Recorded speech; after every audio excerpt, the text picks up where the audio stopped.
शहर के साथ ही गांवों में हावी साहूकारी व्यवस्था और किसानों के दर्द को उकेरती कहानी है। प्रेमचंद ने इस कहानी में साहूकारी व्यवस्था के बोझ तले दबाए जा रहे किसानों के दर्द को बताया है। आखिर कब तक किसान साहूकारों द्वारा कुचला जाता रहेगा? तो चलिए कहानी शुरू करते हैं। किसी गांव में शंकर नामी एक किसान रहता था। सीधा सादा गरीब आदमी था। अपने काम से काम, न किसी के लेने में न किसी के देने में, छक्का पंजा न जानता था। छल कपट की उसे छूट भी न लगी थी। ठगे जाने की फिक्र न थी। विद्या न जानता था। खाना मिला तो खा लिया, न मिला तो सत्तू खा लिया करता। सत्तू भी न मिला तो पानी लिया और राम का नाम लेकर सो रहा। मगर जब कोई मेहमान दरवाजे पर आ जाता तो उसे ये तरीका बदलना पड़ता था। कभी जब कोई साधु महात्मा आ जाते थे तो उसे दुनियावी बातों का सहारा लेना पड़ता। खुद भूखा सो सकता था मगर साधु को कैसे भूखा सुलाता? भगवान के भगत जो ठहरे। एक रोज शाम को एक महात्मा ने आकर उसके दरवाजे पर डेरा जमा दिया। चेहरे पर जलाल था, पीताम्बर गले में, जटा सर पर, पीतल का कमंडल हाथ में, खड़ाऊ पैर में, ऐनक आंखों पर, गर्स की पूरा भेस उन महात्मा का सा था। घर में जौ का आटा था। वो उन्हें कैसे खिलाता? महात्मा जी को क्या खिलाऊं? आखिर तय किया कि कहीं से गेहूं का आटा उधार लाऊं। गांव भर में गेहूं का आटा न मिला। गांव भर में सब आदमी ही आदमी थे, देवता एक भी न थे। खुशकिस्मती से गांव के पुरोहित जी के यहाँ थोड़े से गेहूं मिल गए।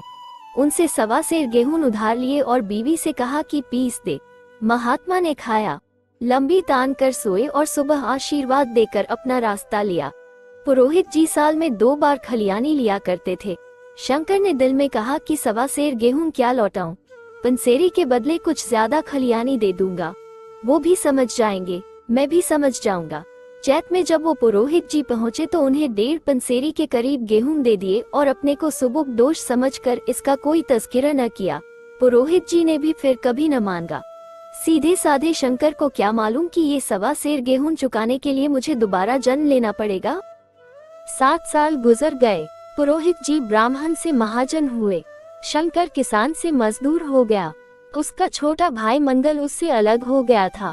एक साथ रहकर दोनों किसान थे, अलग होकर दोनों मजदूर हो गए थे। शंकर ने बहुत चाहा कि निफाक की आग भड़कने न पावे, मगर हालत ने उसको मजबूर कर दिया। जिस वक्त अलग चूल्हे जले वो फूट फूट कर रोया। आज से भाई भाई दुश्मन हो जाएंगे। एक रोए तो दूसरा हंसेगा। एक के घर में गमी होगी तो दूसरे के घर गुलगुले पकेंगे। मोहब्बत का रिश्ता, दूध का रिश्ता आज टूट जाता है। उसने सख्त मेहनत करके खानदानी इज्जत का ये दरख्त लगाया था। उसे अपने खून से सींचा था। उसका जैसे उखड़ना देखकर उसके दिल के टुकड़े हुए जाते थे। 7 रोज तक उसने दाने की सूरत भी न देखी। दिन भर जेठ की धूप में काम करता और रात में लपेट कर सो रहता। इस सख्त रंज और नाकाबिले बर्दाश्त तकलीफ ने खून को जला दिया, गोश्त और चर्बी को घुला दिया। बीमार पड़ा तो महीनों चारपाई से न उठा। अब गुजर बसर कैसे हो? 5 बीघे के आधे खेत रह गए, एक बैल रह गया। खेती क्या खाक होती। आखिर यहाँ तक नौबत पहुंची कि खेती सिर्फ नाम भर को रह गई।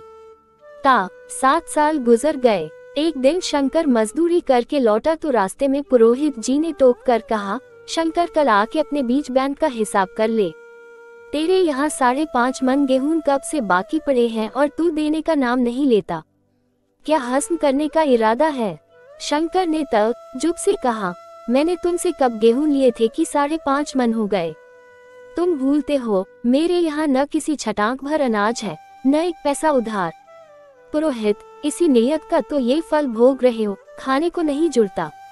ये क्या? पुरोहित जी ने उसका 1.25 सेर गेहूं का जिक्र किया जो आज से 7 साल कबल शंकर को दिए थे। शंकर सुनकर चकित रह गया। मैंने कितनी बार उन्हें खलियानी दी, उन्होंने मेरा कौन सा काम किया? जब पोथी पत्रा देखने, साथ शगुन विचारने द्वार पर आते थे तो कुछ न कुछ दक्षिणा ले ही जाते थे।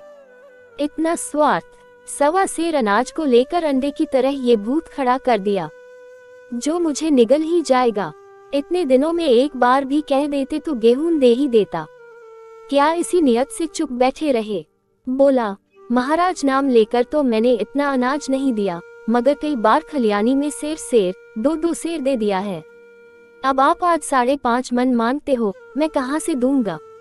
पुरोहित, लेखा जो बक्सी 100 तुमने जो कुछ दिया होगा, खलियानी में दिया होगा, उसका कोई हिसाब नहीं।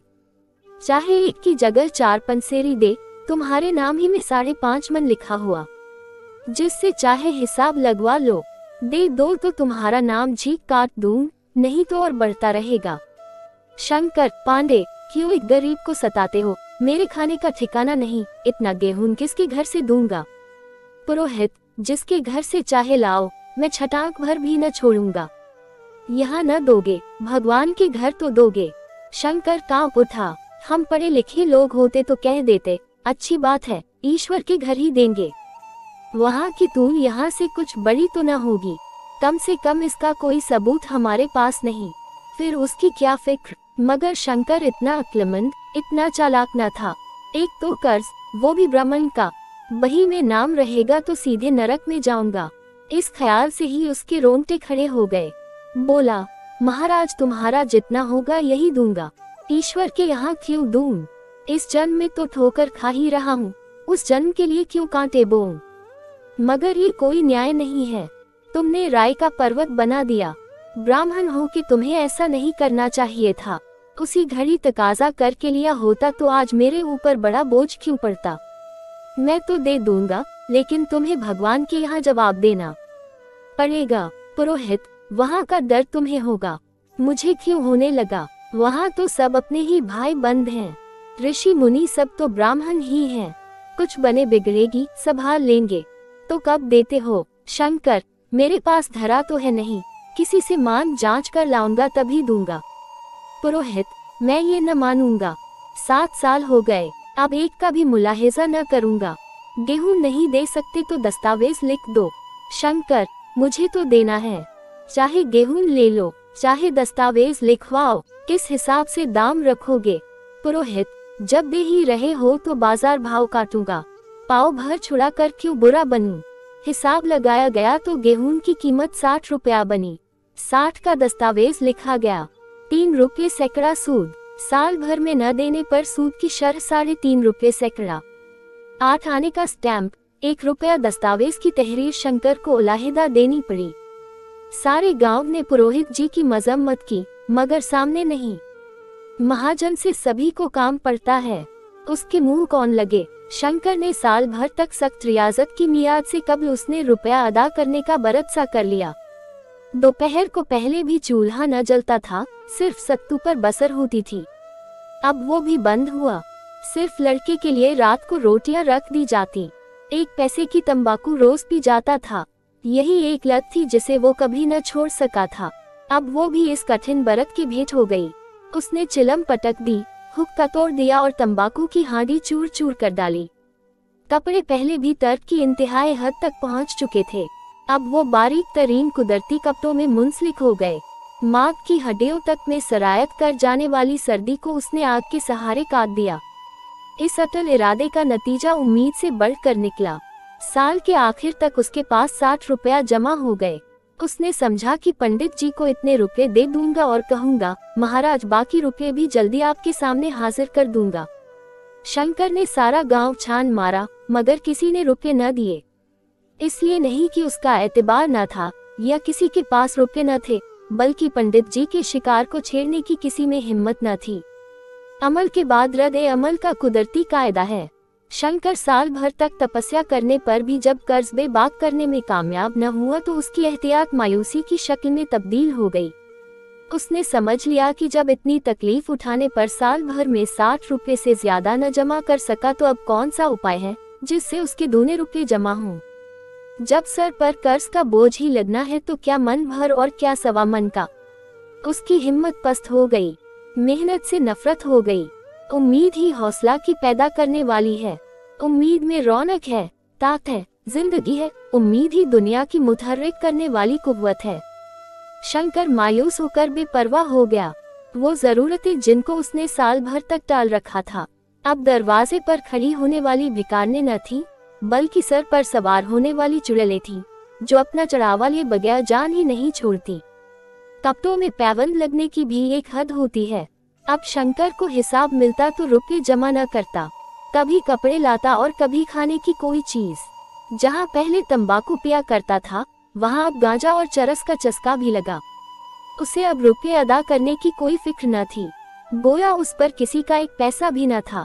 पहले लर्जा आ जाने पर भी वो काम करने जरूर जाता था, अब काम पर न जाने का बहाना तलाश किया करता। इस तरह 3 साल गुजर गए।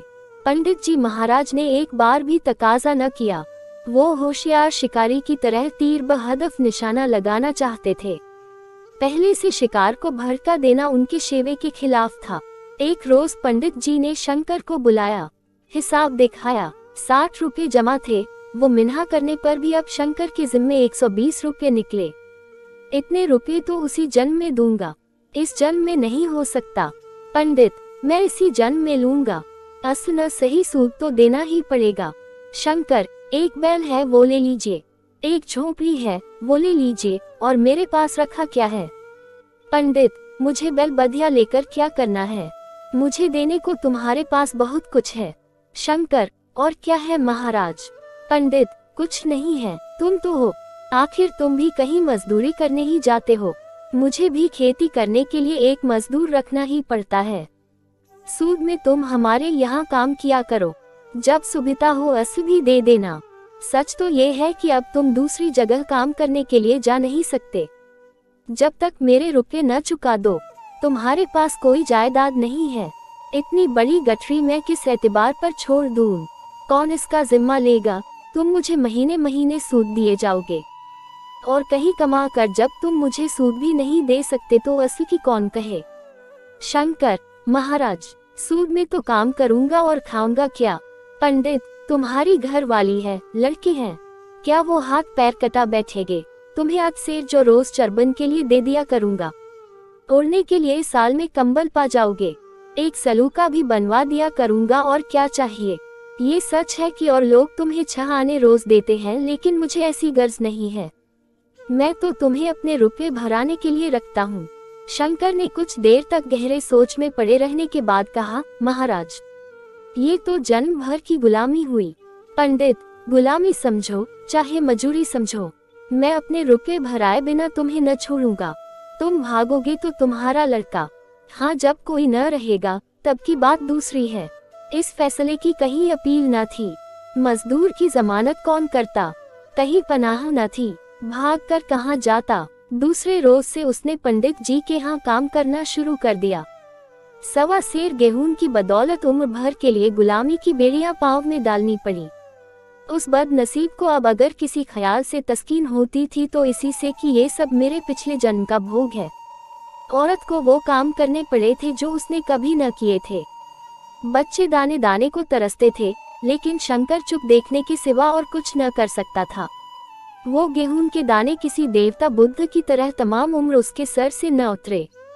शंकर ने पंडित जी के यहाँ 20 बरस तक गुलामी करने के बाद इस गमकदे से रेहलत की। 120 अभी तक उसके सर पर सवार थे। पंडित जी ने उस गरीब को ईश्वर के दरबार में तकलीफ देना मुनासिब न समझा, बस उन्होंने उसके जवान बेटे की गर्दन पकड़ी। आज तक वो पंडित जी के यहाँ काम करता है। उसका उद्धार कब अदा होगा भी या नहीं, ईश्वर ही जाने।